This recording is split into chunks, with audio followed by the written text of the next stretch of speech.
طالبة العلم البشرى من نور الفوز الوضاح. قد نلت طموحا يا نبضي طالبتي شمسي بصباحي، طالبتي شمسي بصباحي. يا حلم أيقظ أشواقي بطموح يرسم أفراحي، قد جاء الحلم لنا ليلا فرأينا المجد بإصباحي.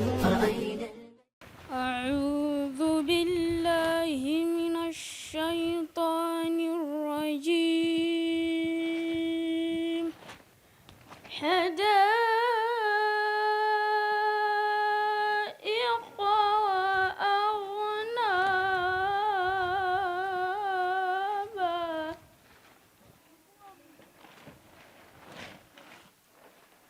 وكواعب أترابا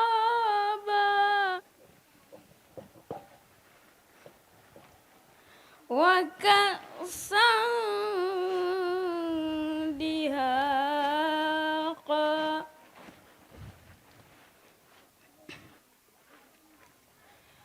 إن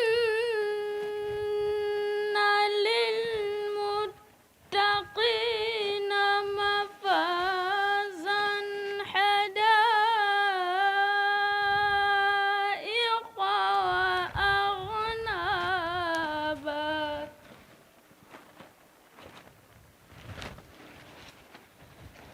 وكواعب أترابا وكأسا دهاقا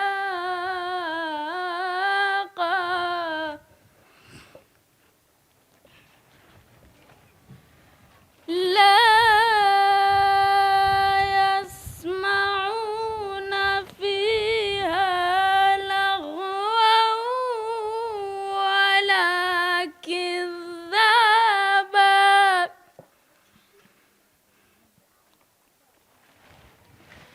جزاء من ربك عطاء حسابا.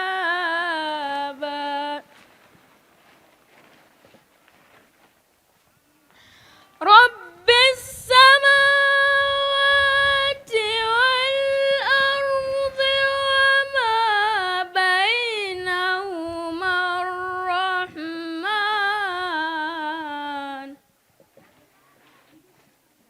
لا يملكون منه خطابا.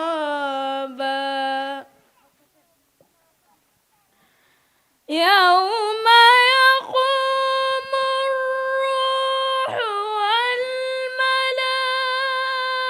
والملائكة صفا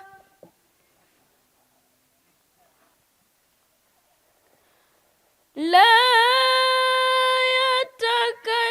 يتكلمون إلا من أذن له الرحمن وقال صوابا. صدق الله العلي العظيم. رب اشرح لي صدر ويسر الأمور وأحلل العقدات من اللسان ويفقهوا قول. وبعد،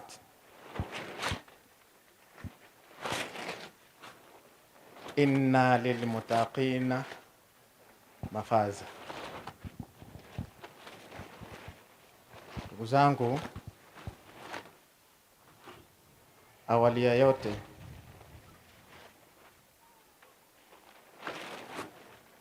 naomba kuchukua nafasi ya kumshukuru Muumba wa mbingu na ardhi, na nisiwe bahili wa kutokumtakia rehema na amani Muhammad sallallahu alaihi wasallam. Ndugu zangu, kwa mfululizo wa kutaka amani, na sisi pia Mwenyezi Mungu atupe amani hiyo, na sote tuseme inshallah. Ndugu zangu, kwa leo, kwa sisi ambao tumeipata bahati ya kuwa na kuipata siku hii ya leo, naomba nisiwe na maneno mengi. Baada ya kumhimidi Allah tabaraka wa taala,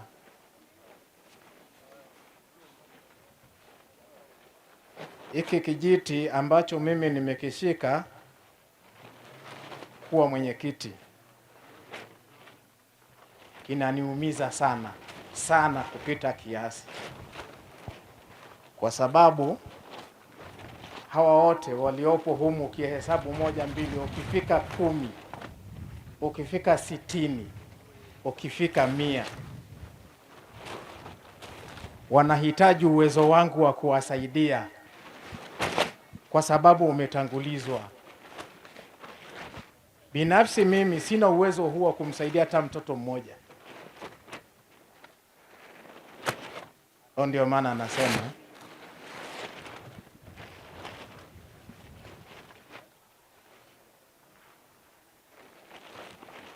kabla sijafungua kikao, naomba kusema hili kwangu linaniwia vigumu na nakuwa mfilisi wa maneno mengi. Ndugu zangu, naomba nikifunge kikao hiki, nikifunge kabisa, kuanzia utulivu wa watu wakae, kama ni kusema waseme maneno wa kunong'onezana, ili timio la watu kuwepo kuacha shughuli zingine liwepo. A'udhu billahi minash shaitanir rajim. وَلَقَدْ زَيَّنَّا السَّمَاءَ الدُّنْيَا بِمَصَابِيحَ وَجَعَلْنَاهَا رُجُومًا لِلشَّيَاطِينِ وَأَعْتَدْنَا لَهُمْ عَذَابَ السَّعِيرِ وَلِلَّذِينَ كَفَرُوا بِرَبِّهِمْ عَذَابُ جَهَنَّمَ وبئس المصير. إذا ألقوا فيها سمعوا لها شهيقا وهي تفور تكاد تميز من الغيظ كلما ألقي فيها فوج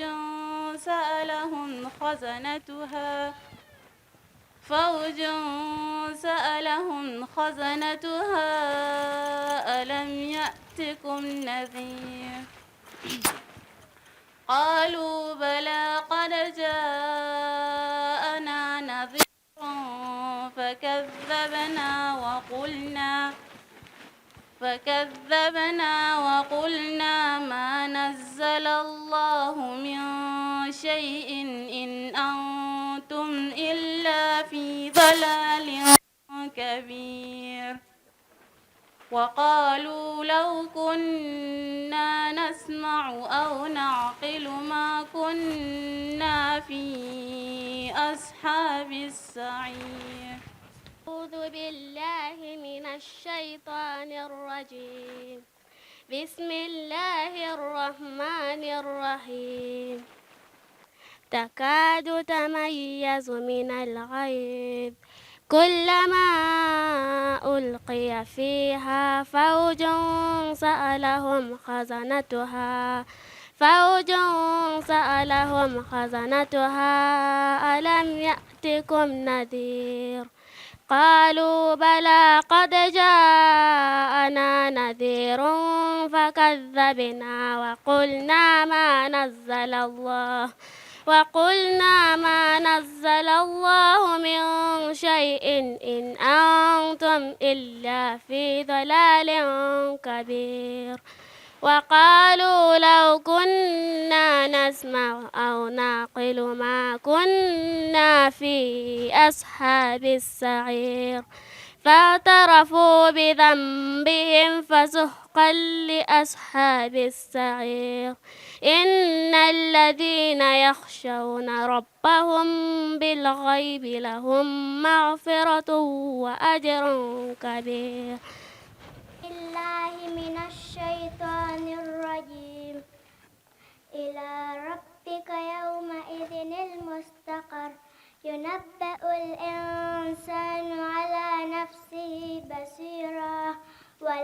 ألقى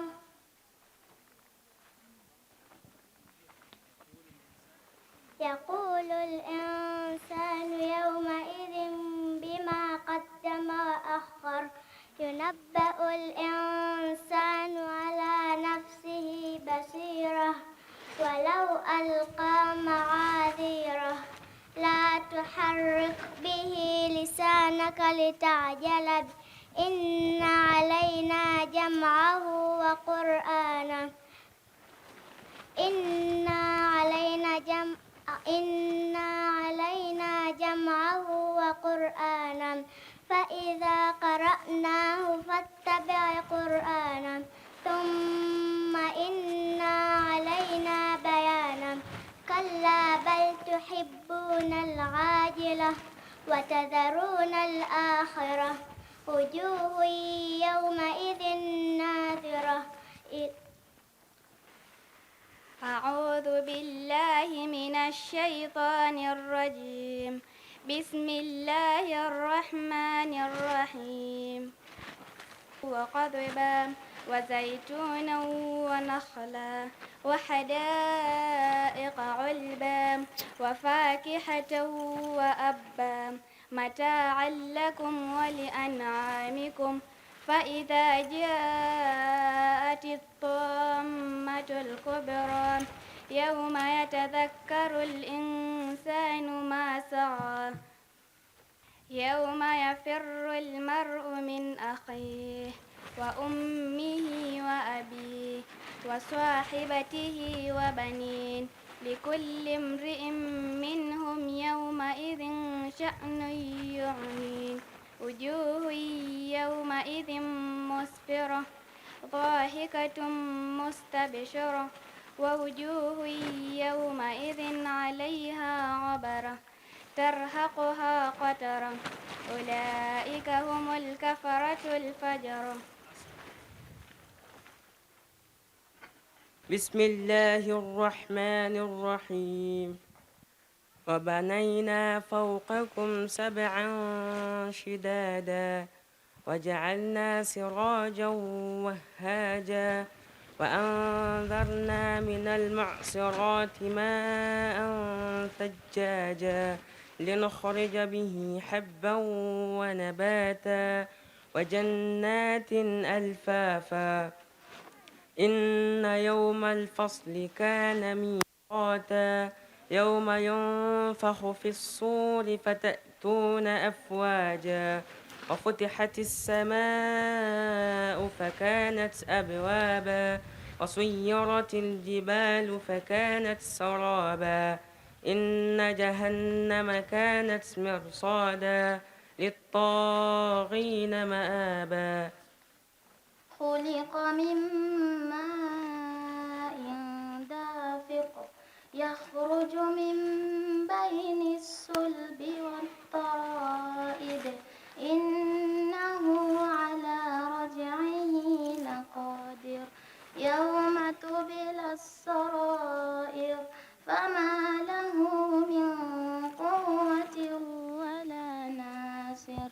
والسماء ذات الرجع والأرض ذات الصدع إنه لقول فصل وما هو بالهزل إنهم يكيدون كيدا وأكيد كيدا فمهل الكافرين أمهلهم رويدا. بسم الله الرحمن الرحيم. والليل إذا يغشى والنهار إذا تجلى وما خلق الذكر والأنثى إن سعيكم لشتى فأما من أعطى واتقى وصدق بالحسنى فسنيسره للعسرى وأما من بخل واستغنى وكذب بالحسنى فسنيسره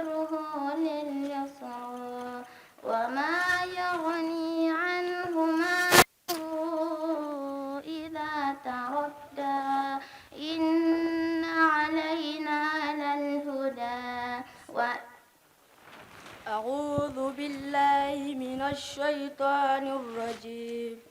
بسم الله الرحمن الرحيم.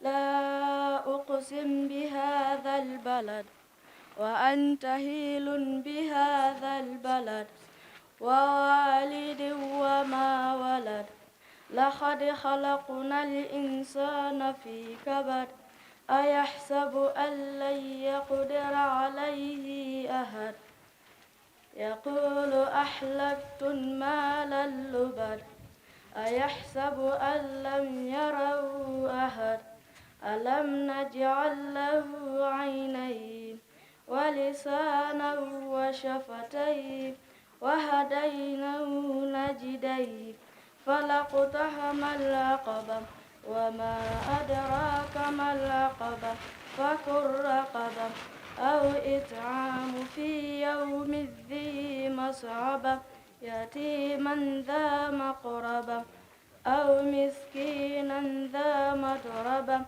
ثم كان من الذين آمنوا وتواصوا بالصبر وتواصوا بالمرحمة أولئك أصحاب الميمنة والذين كفروا بآياتنا هم أصحاب المشأمة عليهم نار مؤصدة. بسم الله الرحمن الرحيم. هل أتاك حديث العاشية وجوه يومئذ خاشعة عاملة ناصبة تصلى نارا حامية تسقى من عين آنية ليس لهم طعام إلا من ضريع لا يسمن ولا يغني من جوع وجوه يومئذ ناعمة لسعيها راضية في جنة عالية لا تسمع فيها لاغيا فيها عين جارية فيها سرر مرفوعة وأكواب موضوعة ونمارق مصفوفة وزرابي مبثوثة أفلا ينظرون إلى الإبل كيف خلقت وإلى السماء كيف رفعت وإلى الجبال كيف نصبت وإلى الأرض كيف سطحت فذكر إنما أنت مذكر لست عليهم بمسيطر إلا من تولى وكفر فيعذبه الله العذاب الأكبر إن إلينا إيابهم ثم إن علينا حسابهم. بسم الله الرحمن الرحيم. ألم نشرح لك صدرك ووضعنا عنك وزرك الذي أنقض ظهرك ورفعنا لك ذكرك فإن مع العسر يسرا إن مع العسر يسرا فإذا فرغت فانصب وإلى ربك فارغب.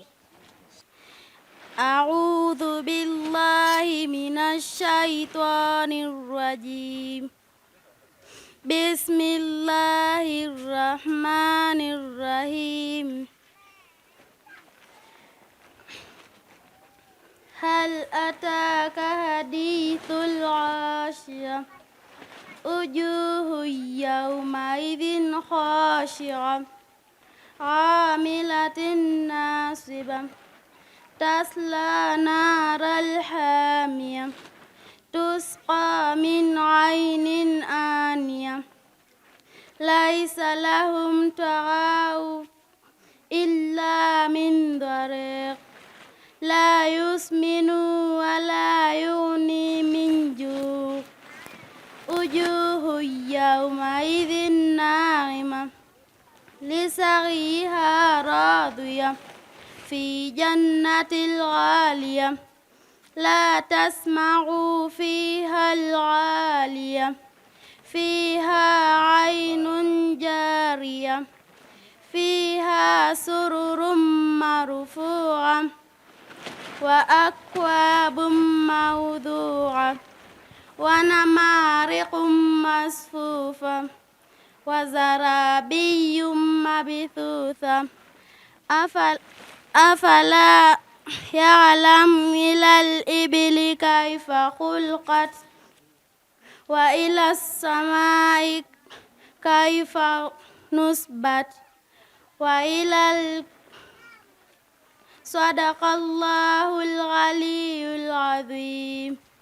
أعوذ بالله من الشيطان الرجيم. بسم الله الرحمن الرحيم.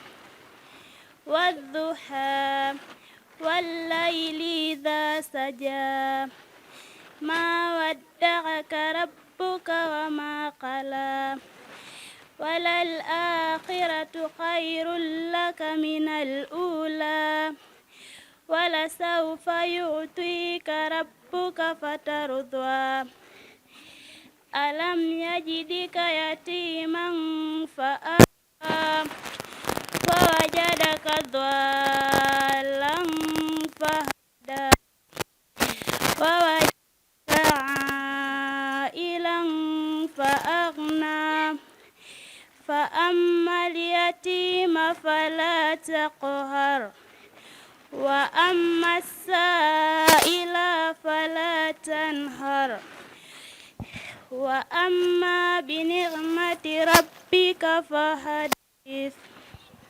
صدق الله العظيم. أعوذ بالله من الشيطان الرجيم. بسم الله الرحمن الرحيم. أرأيت الذي يكذب بالدين فذلك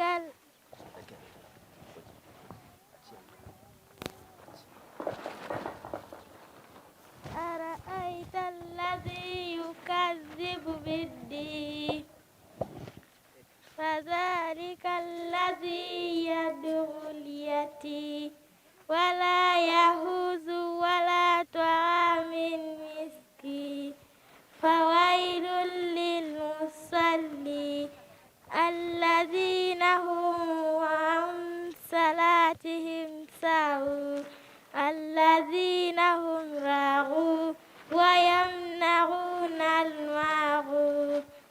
بالله من الشيطان الرجيم. بسم الله الرحمن الرحيم.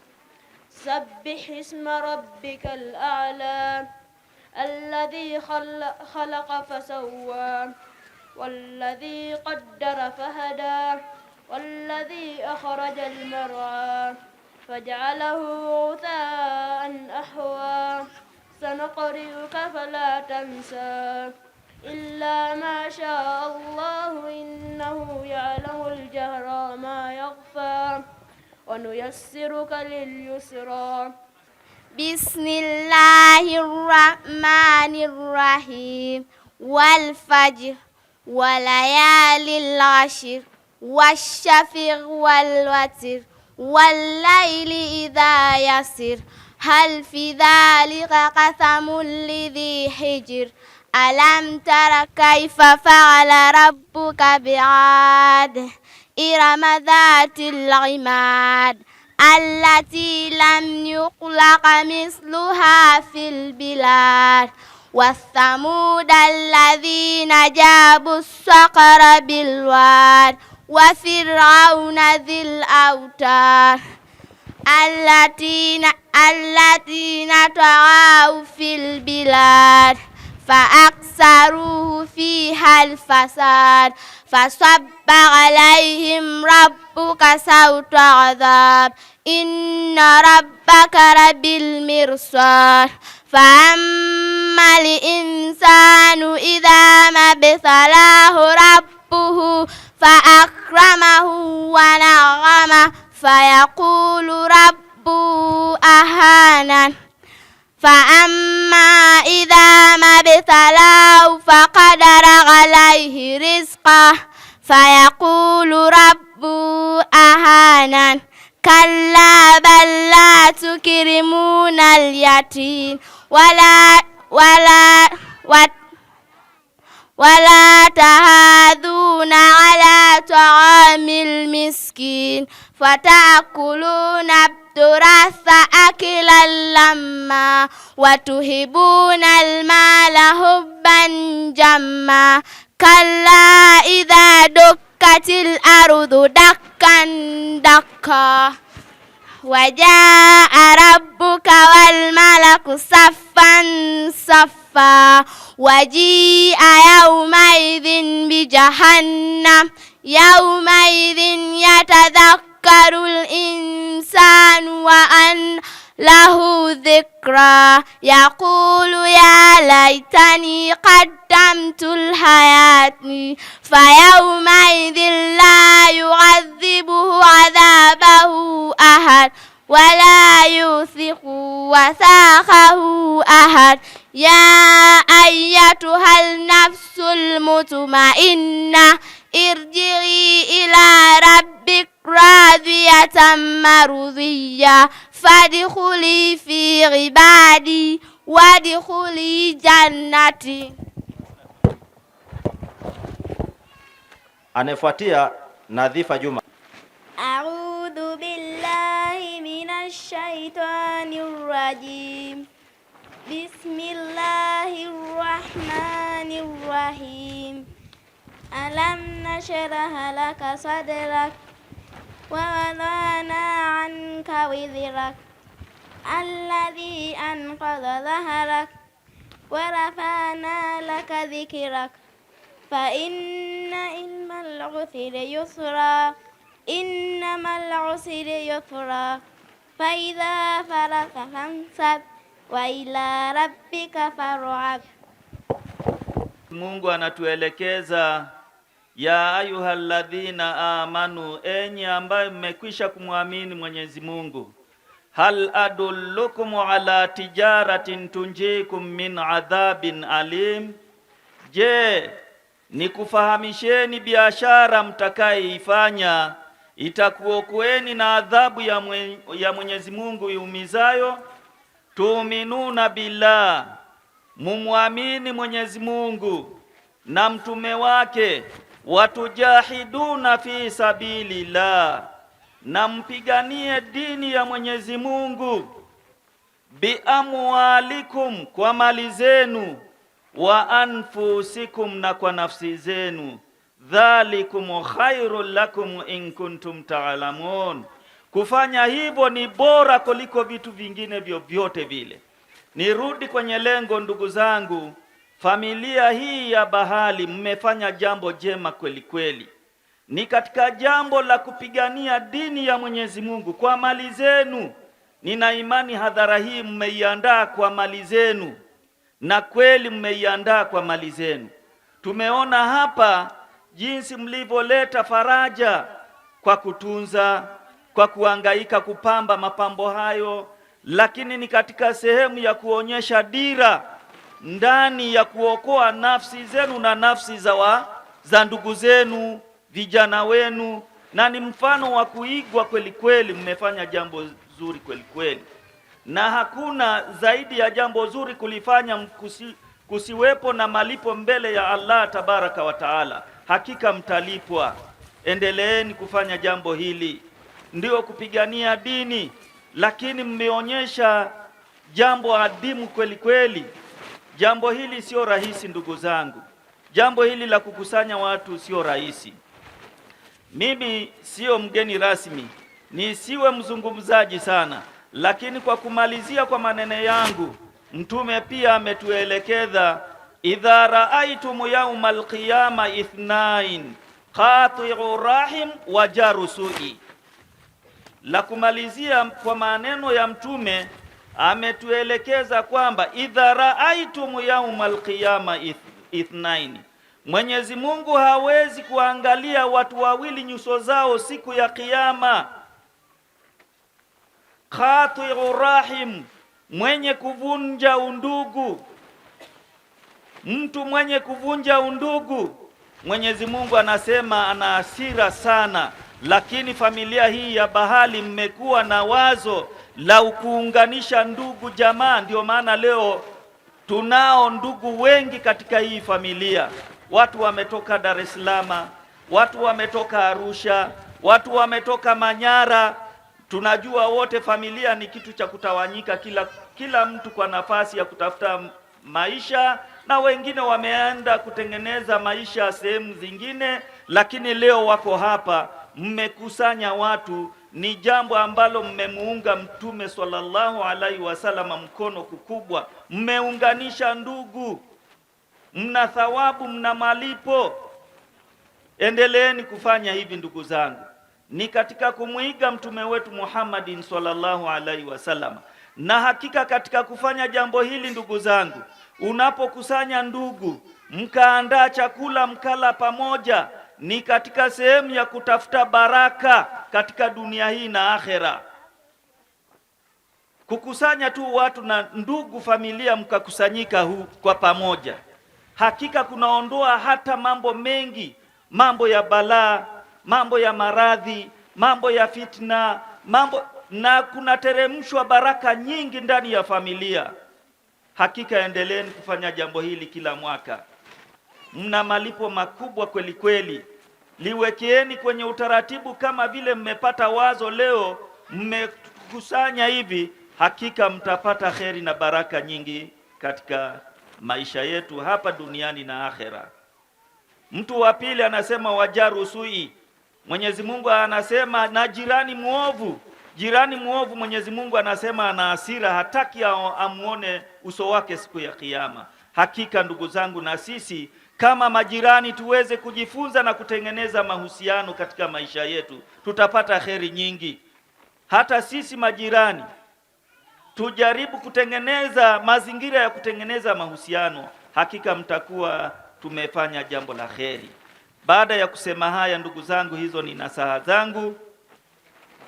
La mwisho, nimepewa kazi moja na familia na uongozi wa shughuli hii ikiongozwa na mwenyekiti wa kikao hiki cha Bahali Family. Wamenipa kazi pia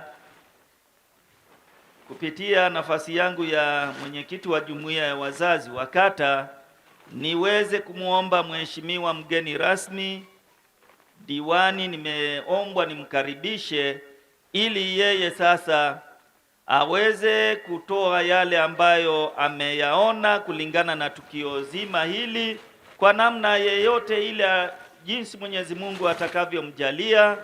Kwa hiyo mheshimiwa diwani ambaye pia ndiyo mgeni rasmi, hadhara ya famili Bahali ndio hii.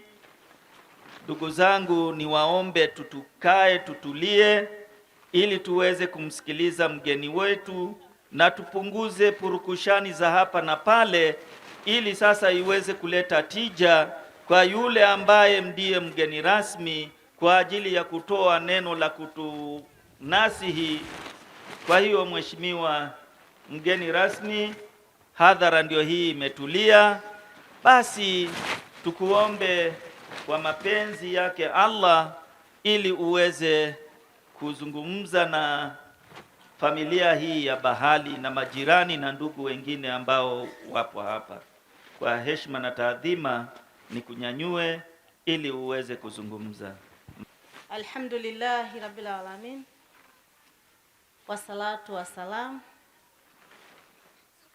Ndugu zangu katika imani,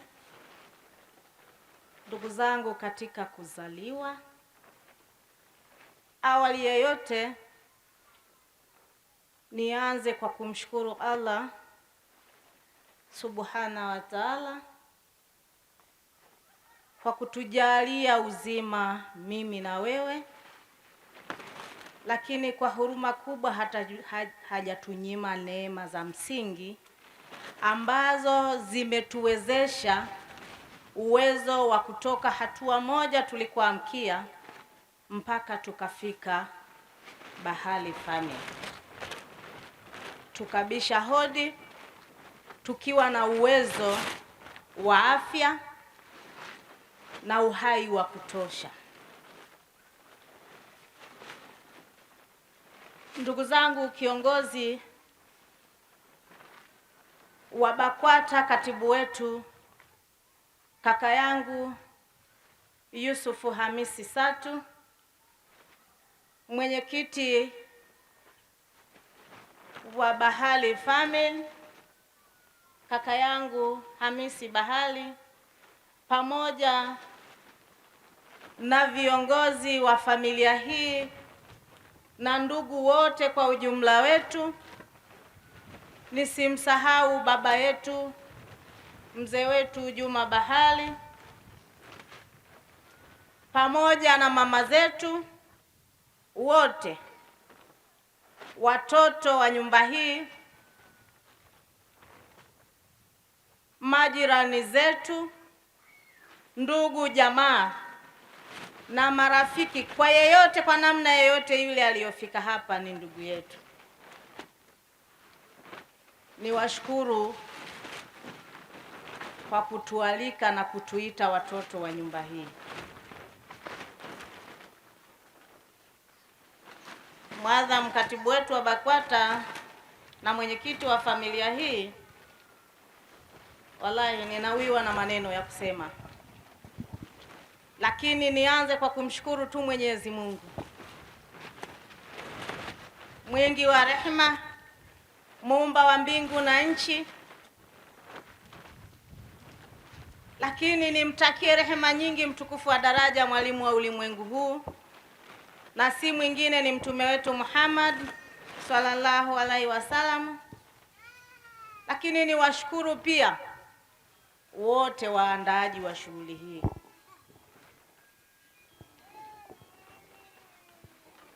Sio haba. Lakini kabla sijasema neno lolote, kwa kutumia nafasi hii niliyosimama hapa, kwa uwezo alionipa Mwenyezi Mungu kwa siku ya leo, nimuombe Mwenyezi Mungu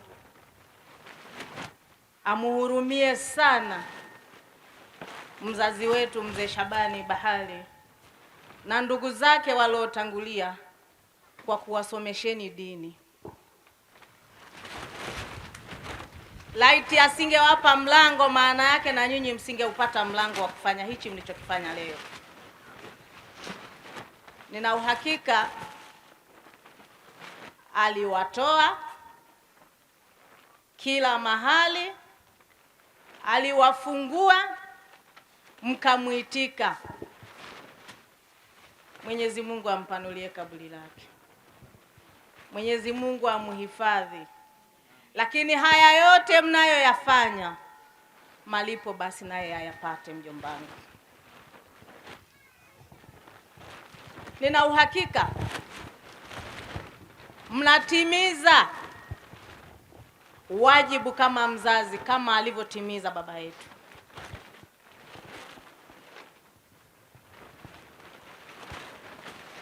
Lakini hamjafanya kwenye familia tu.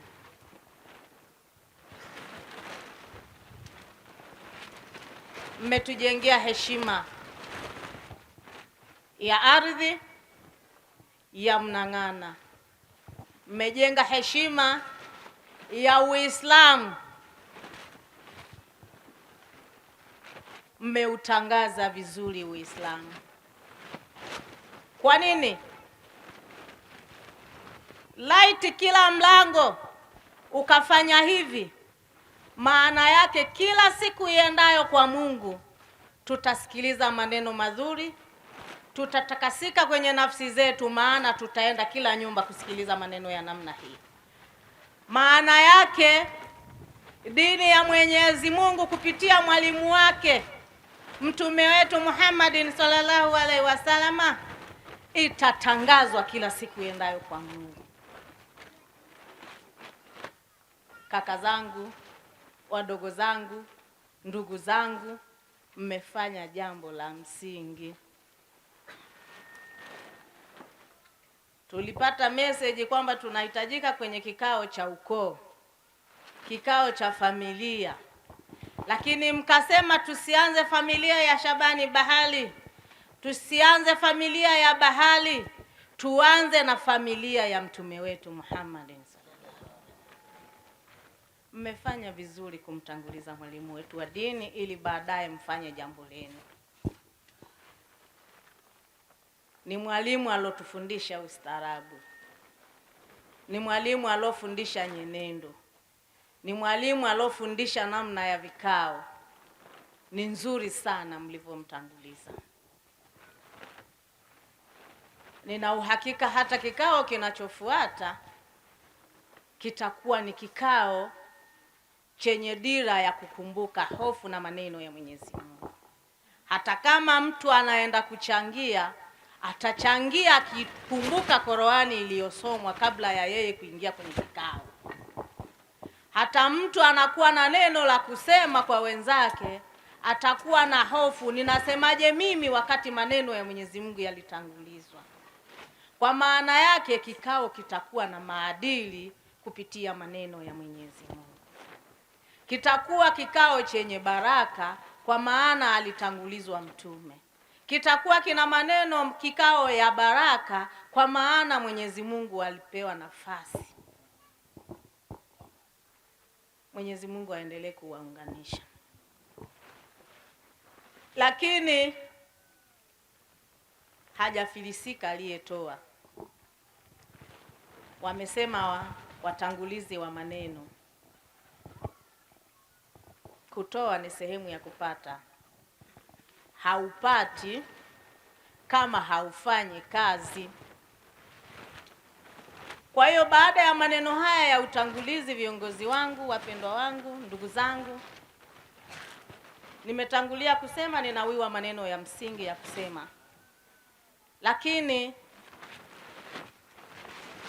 wacha sasa nitoe nafasi ya Halima mtoto wa Mwajuma Bahali nisimame kama diwani wa kata ya Sepuka. Inshallah nipate maneno machache niseme. Ndugu zangu, vikao hivi ni vikao vinaisaidia serikali kufanya kazi. Vikao hivi ni vikao vinavyoagizwa na Rais wa Jamhuri ya Muungano wa Tanzania. Tumepewa kazi kila familia isimamie maadili ya familia. Kwa maana yake nini? Hamwezi kukaa kikao cha namna hii pasipo kukanyana, pasipo kunyosheana kidole, pasipo kurudishana kwenye msingi.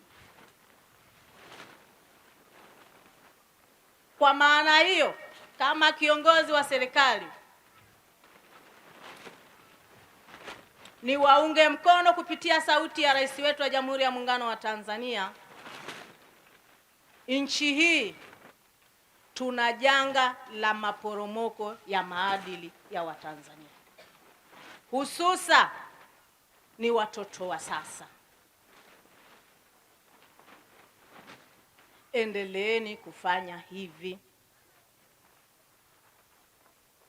Tabia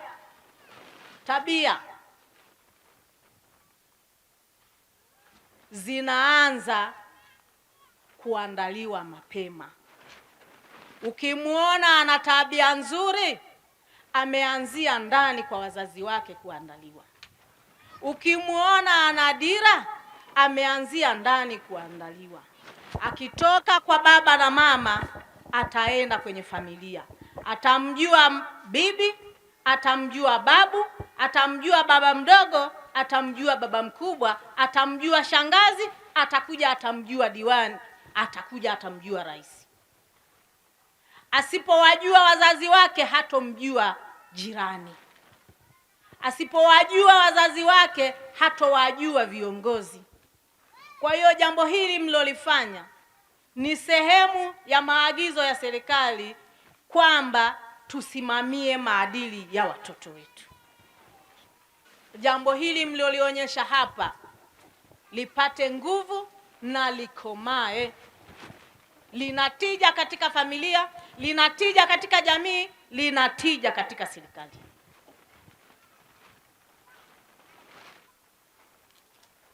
Lakini niseme jambo moja. Kwa nini ninawapongeza? Wote ni mashahidi. Maana tuna simu janja za mikononi, lakini tuna vyombo vya runinga tunavyoangalia.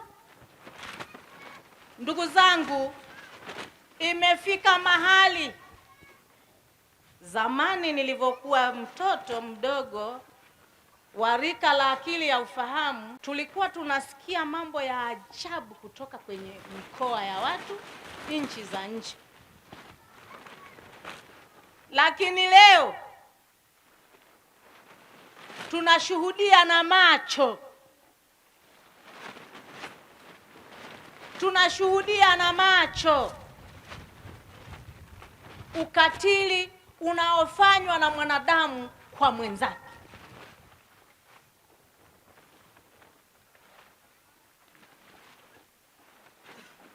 Juzi nilikuwa kwenye kikao, wakati naondoka saa 1 jioni, kwanza kama saa 12 hivi, nimepata simu, kuna tatizo Kintanda. Kuna dalili, kunaonekana kuna mtu mmoja mwananchi wetu tumepoteza, lakini ni mwanafamili wa kwetu Mnang'ana. Tukawa tunafuatilia tujiridhishe dalili zikoje. Inafika saa 2 jioni tunapata ukweli, mwenzetu haonekani, dalili zinaonyesha ameuawa. Inafika saa 3 napigiwa simu, kuna mzee sasa huku ameingiliwa. Yani saa 3, saa 2:30, bado muda wa kula chakula, watu wawili wamemvamia baba. Watu wamekaa kwenye kochi, watoto wajukuu zake wanakula chakula, wamemvamia na manondo na mapanga ya kumkata. Saa 2 jioni. Inafika saa 7 usiku napigiwa simu na mtu mwingine, nimevamiwa, kuna watu wananivamia, naona wamekuja na pikipiki, wamepaki, wanatembea kuja kwangu. Bahati nzuri wamenikuta niko machi, na nimepiga simu tochi dirishani, wanakimbia. Siku hiyo ni hii. Lakini kesho yake anaenda anaokotwa mwenzetu huyu. Maana nimeamka siku ya alfajiri, nafika naanza na mzee Ramadhani, imelazwa hospitali, kichwa chote kimechakazwa. Lakini aliokolewa na kijana ambaye alikuwa anakula chakula, baada ya kumdaka yule jambazi na kushika mkono wa kumnyang'anya panga. Ile purukshani wakatoka. Lakini tunaenda kumkuta mwenzetu, kichwa kimoja kimekatwa shimo jingine, mkono huu shimo jingine, kifua hichi shimo jingine, kiuno shimo jingine, mguu huu shimo jingine. Leo mwenzetu anazikwa, mguu mmoja hauonekani. Kazi hiyo anafanya mwanadamu. Ukirudi katika uhalisia wa kawaida, ana hofu ya Mungu huyu? Anamjua Mungu mtu wa namna hii? Muntu zako tenganisha moyo yake muntu yote nanga muturuki. Hana hofu ya Mungu hata sana. Kwetu ambao nasema, nimeanza kwamba zamani tulikuwa tunasikia kwenye mikoa ya watu, mikoa ya mipakani na nchi zingine. Leo kwetu wallahi ni aibu. Amesema Sheikh Yusufu hapa, sisi tunaoenda kule wilayani, tunaoenda mkoani, ukisema dini utaambiwa msikiti wa kwanza kwenye tarafa hii ulikuwa Iporio, Sepuka. Kanisa la kwanza la wamishonari lilikuwa Msungua, Sepuka. Tukianza na diwani wa kwanza kwenye tarafa hii alikuwa wa Mnang'ana, Sepuka. Tumestarabika muda mrefu, tumesoma dini muda mrefu, tunakuwa na watoto wasiokuwa na hofu ya Mungu. Ni kubaya sana. Maadili hatunayo. Leo mtoto anamtukana baba yake aliyomzaa, mama yake aliyomzaa. Uko tayari kukunja ngumi, uko tayari kumpa vibao, uko tayari kumpiga baba mkwe, mama mkwe wako. Ni hatari vibaya sana.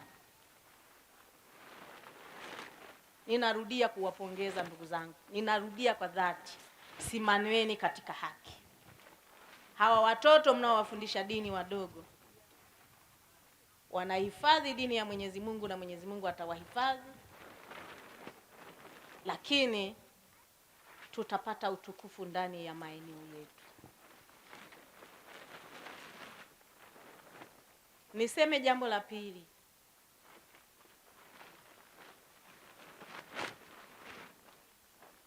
Serikali haina dini, lakini Watanzania wenye serikali hii kila mmoja ana dini yake. Dini imehimiza kazi. Tufanyeni kazi pasipo kuilaumu serikali. Tufanyeni kazi kwa misingi na fursa zilizotengenezwa na serikali, ili tujipatie kipato halali, tuepukane na yasiyo na tija kwa serikali na hata kwa Mwenyezi Mungu. Leo kulikuwa na mashindano kwenye familia ya Bahali, na mimi nimeshiriki juzu 2 na nimekuwa miongoni mwa washindi waliopata zawadi. Mashindano haya yameleta hamasa kwa majirani wote. Tukiwa kama familia tumeanza jitihada hizi za kushirikisha wanafamilia pamoja na watu wa maeneo ya jirani pamoja na madrasa za maeneo ya karibu katika usomaji wa Qurani katika maeneo haya. Nia yetu kubwa kupitia mashindano haya, jamii inaweza ikaishi kwa amani kwa sababu imepata chakula cha moyo, tunasema Qurani. Kwa jina anaitwa Adam Shabani Bahali, ndio katibu wa familia ya Bahali. Mbele yenu mnaona hapa umati wa watu ni wanajamii wa kijiji cha Mnang'ana, kata ya Sepuka, tarafa ya Ihanja, wilaya ya Ikungi, mkoani Singida. Tumekusanyika hapa leo kwa ajili ya madhumuni ya kuwaunganisha wanajamii wa maeneo hapa karibu, wakati tukiendelea tukio letu la kikao cha familia ambacho tunakifanya leo kwa ajili ya kukutana kila mwaka. Kikao hiki tulikifanya mwaka jana, sasa hivi ni mara ya pili, lakini tumeona ni vizuri pia kupitia kikao cha familia kuwe na kusomwa Qurani tukufu, ambayo mmeona vijana wetu wamesoma Qurani tukufu vizuri wakiwa ndani ya familia, wakiwa wanafamilia wa Bahali pamoja na wanafamilia wengine wa maeneo ya jirani. Bismillahirrahmanirrahim. Kwa majina naitwa Shuaibu Shabani Bahali. Ni mmoja katika familia hii ya family Bahali. Kwa kweli siku ya leo ilikuwa ni siku kubwa katika familia hii, ambaye wameandaa hafla. Hafla hii inafanyika kila mwaka, lakini wakaamua kwa siku ya leo hafla hii waweze kuwashirikisha ndugu jamaa ili waweze kushiriki katika hafla hii kwa pamoja. Lakini katika hafla hii kumeandaliwa mashindano ya Qur'ani ambaye yalishirikisha baadhi ya madrasa ambazo zilikuwa katika kijiji hiki, ambazo pia ni madrasa za familia hii ya family Bahali. Kulikuwa na madrasa ya hapa kijijini ambaye ni familia ya family Bahali, inaitwa Safinatu An-Naja, ambaye Safinatu Sala hii ikajumuisha na madrasa ambaye ipo Singida mjini, inafahamika kwa jina la Al-Madrasatul Ihya wa Ulumuddin, ambaye msimamizi ni mimi mwenyewe Shuaibu. Basi tukafanya mashindano haya kwa kuonyesha kwamba vijana waweze kuifahamu Qur'ani, kwani ndio msingi katika dini yao. hii yote tunaonyesha nini? Tunaonyesha kwamba iwe ni mfano wa kuigwa. Watu hukutana kweli katika kila miaka, wakafanya makutano katika koo zao, lakini tunaonyesha waige mfano wa familia kama hii. Watu wanapokutana wasije wakafanya vitu ambavyo vinaweza vikawa sio katika dini. Kama watu wamekusanyika katika jambo la dini, basi wafanye dini yao, naye pia ionyeshe katika mfano ambao unatakiwa kuigwa. Hivyo ndugu watazamaji wote, tunaomba tuige mfano kama huu ili uweze kuwa ni msaada katika kuendesha familia za baadaye. Naomba nishie hapa kwa haya mafupi. Wa hadha, assalamu alaikum wa rahmatullahi wa barakatuh. Kwa jina naitwa Ramadhani Swalehe Mdanku. Mimi ni mwanafamilia hii ya Bahali, ambayo leo tulikuwa na shughuli ya watoto kushindana kusoma Qur'ani. Tumeunganisha watoto wa familia, pia watoto wa majirani na madrasa zingine kutoka mbali. Lengo ni kuhakikisha tunakuwa pamoja katika kutimiza malengo ya kumtumikia Mwenyezi Mungu na Mtume Muhammad sallallahu alaihi wasallam. Tumefanya juu chini kuhakikisha tunaendeleza huu mpango. Tumeanza tangu mwaka jana, lakini mwaka huu tukaboresha zaidi. Tukaona ni vizuri tushirikishe hata vyombo vya habari kama TV hii ambayo imetufikia hapa. Pia tunaishukuru wametusaidia ili kutimiza hili lengo, bila kujali gharama tuliotoa ni ndogo, kwa sababu lengo lao na wao wameona tuwe pamoja. Imetusaidia pia watoto wetu wakionekana wamepata zawadi, itawapa hamasa hata madrasa zingine na majirani waone kwamba watoto wakihamasishwa wanaweza na wao pia wakaiga na wakashika njia ile ambayo Mwenyezi Mungu ameelekeza. Kwa hiyo nitaendelea kuhimiza familia. Mimi niko Unyankai Mandewa, ni simu ya familia lakini naishi huko, lakini kwa pamoja pia sisi tutaendelea kuongezeka na kuhamasisha tuwe wengi ili tufanikiwe zaidi.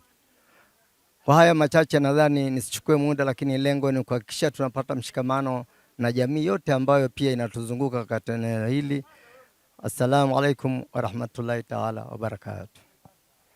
Assalamu alaikum wa rahmatullahi ta'ala wa barakatuh. Inna alhamdulillahi nahmiduhu wa nasta'inuhu wa nastaghfiruhu wa na'udhu billahi min shururi anfusina wa sayyiati a'malina, man yahdihillahu fala mudilla lahu wa man yudlil fala hadiya lahu. Ashhadu an la ilaha illa Allah wa ashhadu anna Muhammadan abduhu wa rasuluhu, wa ba'du. Baada ya kumshukuru Mwenyezi Mungu Subhanahu wa Ta'ala, mwingi wa rehema, mwenye kurehemu, na kumtakia rehema mtukufu wa daraja kipenzi wa Mwenyezi Mungu Mtume Muhammad sallallahu alaihi wasallam.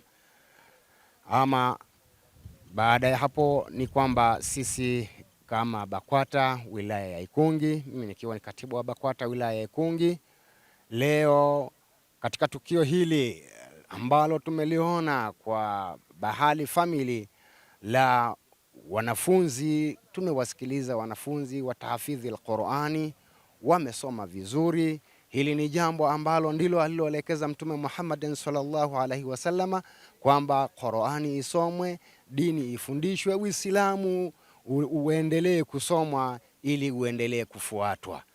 Kwa tukio hili ni tukio moja ambalo zuri mno, ambalo ndilo lenye kutakiwa katika dini. Sisi kama BAKWATA wilaya ya Ikungi tunafarijika, tunawapongeza sana na tunawaombea Mwenyezi Mungu Subhanahu wa Ta'ala familia hii Mungu awalipe kila la kheri na awazidishie muono na mtazamo wa namna hii, kwani ni mafundisho mazuri na ni jambo la kuigwa katika wilaya zingine na katika familia zingine kufanya jambo hili la dini. Ndilo alilokuwa ametufundisha Mwenyezi Mungu Subhanahu wa Ta'ala, kwamba dini yake ambayo ndio dini yetu basi ifundishwe ili ifike kila mahali. Kwa mtazamo huu inafanya hata familia na mahali kwingine zikiiga hivi, basi tutakuwa tumejenga familia iliyokuwa bora na ambayo itatusaidia na kesho insha Allah. Assalamu alaikum wa rahmatullahi ta'ala wa barakatuh. يا طالبة العلم البشرى من نور الفوز الوضاح، قد نلت طموحا يا نبضي، طالبتي شمسي بصباحي، طالبتي شمسي.